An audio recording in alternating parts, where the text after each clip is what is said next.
উষ্ণতম মাস এপ্রিলের তাপদাহে পুড়ছে দেশের বিভিন্ন অঞ্চল। তীব্র গরমে ব্যাহত হচ্ছে স্বাভাবিক জীবনযাত্রা। বাতাসে আর্দ্রতা বেশি থাকায় অনুভূত হচ্ছে অসহ্য গরম। সেই সঙ্গে কাঠ ফাটা রোদে তপ্ত চারপাশ। দাবদাহের মাঝে কাজের প্রয়োজনে বাইরে বের হয়ে বিপাকে শ্রমজীবীরা।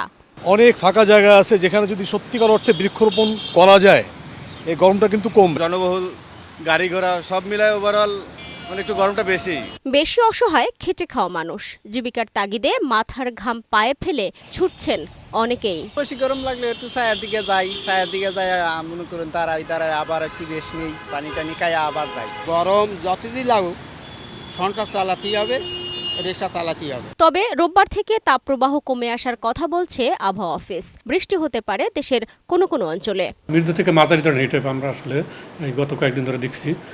তবে সেটা কমে গিয়ে এটা মৃদুতে নেমে আসতে পারে এবং হয়তো বিচ্ছিন্নভাবে দুই এক জায়গায় মৃদু তাপপ্রবাহ থাকতে পারে। বৃষ্টিপাত যখন সারা দেশব্যাপী শুরু হবে আগামীকালকে থেকে, তখন তাপপ্রবাহের পরিমাণটা কমে আসবে। এদিকে বিভিন্ন জায়গায় তাপপ্রবাহের কারণে বৃদ্ধ ও শিশুরা অসুস্থ হয়ে পড়ার খবর পাওয়া গেছে।